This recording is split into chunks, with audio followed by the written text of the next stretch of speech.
Barang siapa yang mengganggu tetangganya berarti mengganggu aku, kata Rasulullah. Dan barang siapa yang mengganggu aku mengganggu Allah Subhanahu wa ta'ala. Bayang.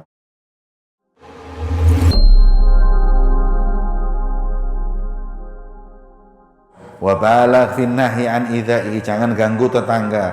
Nabi sampai Rasulullah SAW beliau bersabda, senantiasa Jibril mewasiatkan aku untuk berbuat baik dengan tetangga, hingga aku menyangka bahwa kalau aku mati dia dapat warisan. Jadi sampai nyangkanya Rasulullah itu tetangga itu masuk ahli waris. Bayangkan hadirin, tetangga masuk ahli waris. Makanya di fikih itu ada namanya hak syuf'ah. Itu di mazhab lain hak syuf'ah itu buat tetangga. Tanah di sebelah kita, rumah kita ini hak kita. Kalau dijual ke orang tidak boleh, tetangga dulu kan. Kalau dijual ke orang dia dengar, tanya berapa dijual harga sekian, nggak bisa, saya yang mau beli. Itu di mazhab lain dibatalin jual belinya sama orang itu, dibelikan ke dia. Sampai sakmono nih. Nah. Ayat ja'alahu nasiban minal irth fi mali jarihi. Ya. Artinya yaitu mendapatkan bagian dari warisan dari harta tetangga. Jadi berbuatlah baik dengan tetangga, seakan-akan kalau sampai tetangga ini mati kita dapat warisan, kita juga mewariskan. Sampai seperti itunya Rasulullah menyangka, karena seringnya Jibril alaihi salam datang ke Nabi mewasiatkan sing apik, sing rukun mbek tangga. Ya. Wa qala alaihi salatu wassalam, Nabi sallallahu alaihi wasallam bersabda, man kana yu'minu billah wal yawmil akhir falyukrim jarahu. Barang siapa yang betul-betul beriman kepada Allah, barang siapa yang betul-betul beriman kepada hari akhir, muliakanlah tetangga. Artinya dalam usul fikih itu ada namanya mafhumul mukhalafah. Kalau Rasulullah berkata seperti ini, barang siapa yang beriman kepada Allah dan hari akhir, maka hendaklah dia memuliakan tetangganya. Berarti tidaklah orang yang menyakiti tetangganya kecuali orang yang tidak beriman kepada Allah dan hari akhir. Jadi kalau ada orang ganggu tetangga, itu bukan orang yang beriman kepada Allah, bukan orang ini cuman sekedar nyakitin tetangga, tapi dia nggak beriman, keyakinannya sama Allah ini berkurang dan dia nggak percaya pada hari akhir. Bayangkan hadirin. Jadi kita fokus jangan nyakiti tetangga. Pondok saya dulu, pondok waktu saya mondok itu Darul Mustafa itu,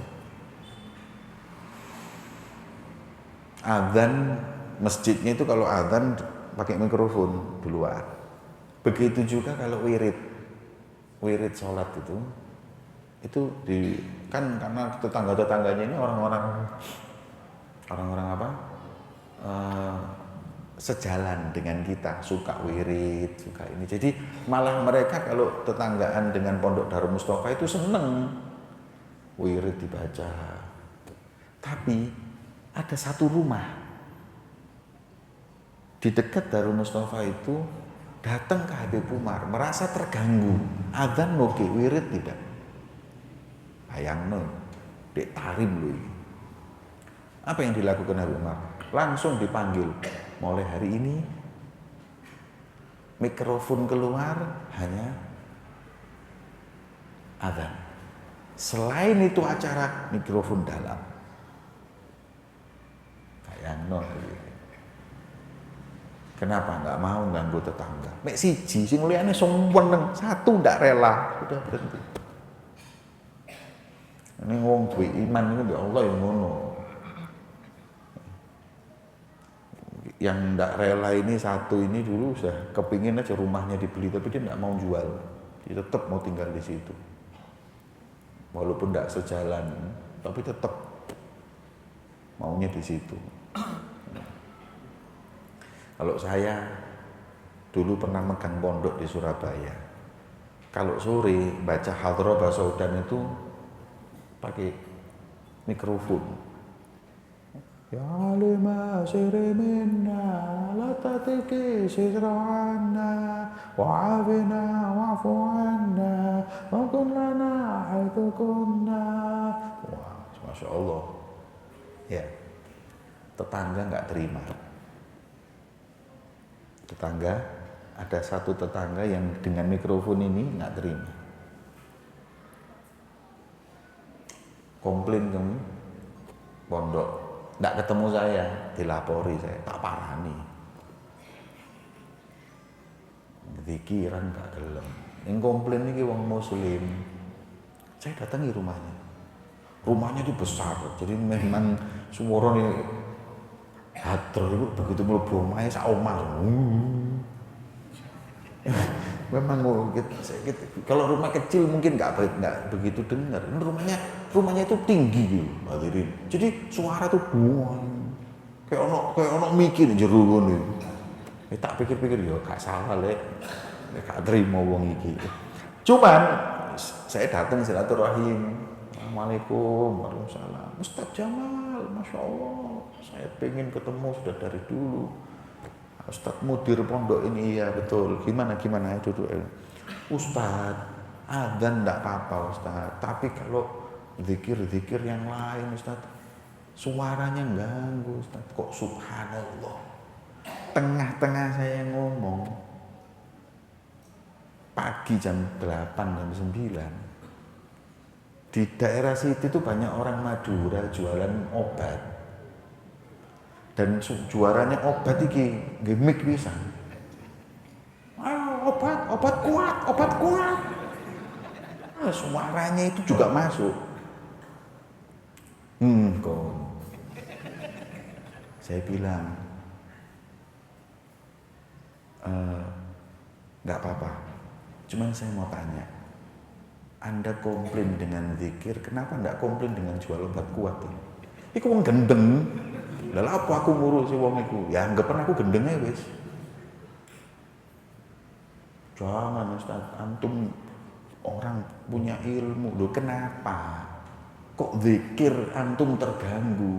Jual obat kuat iki antum nggak terganggu. Mau nggak mau ini Ustaz, nggak bisa ngadepi orang-orang ngono Madura maneh.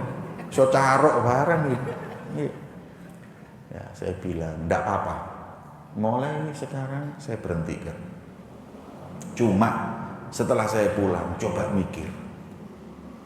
Antum enggak ridho dengan zikir, tapi ridho dengan jual obat kuat ini.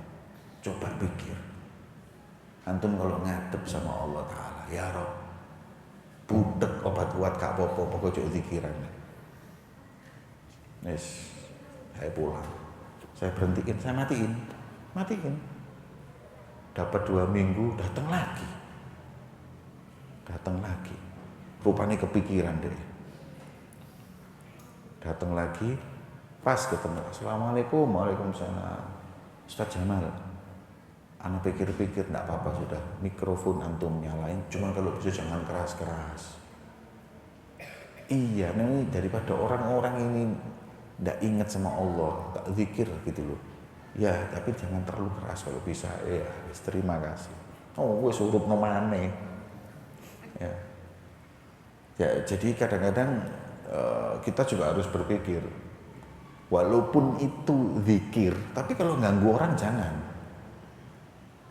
Masjid ini ada mikrofon. Ya. Pengajian ini sekarang mikrofon nyala enggak ini? Enggak, dalam aja.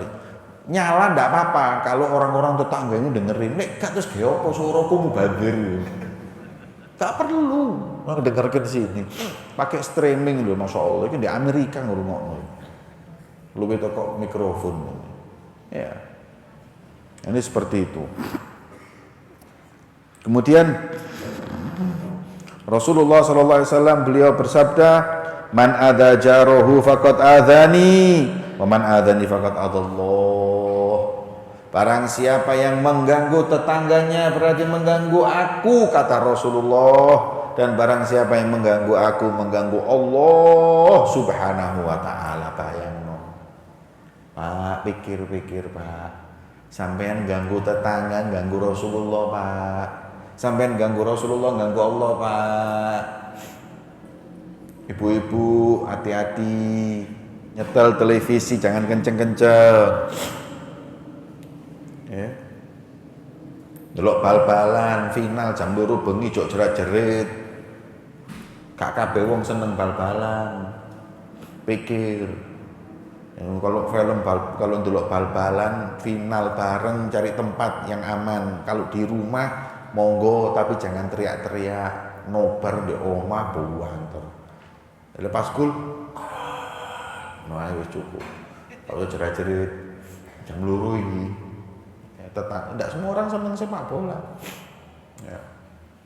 Jadi dijaga, jangan sampai ganggu tetangga.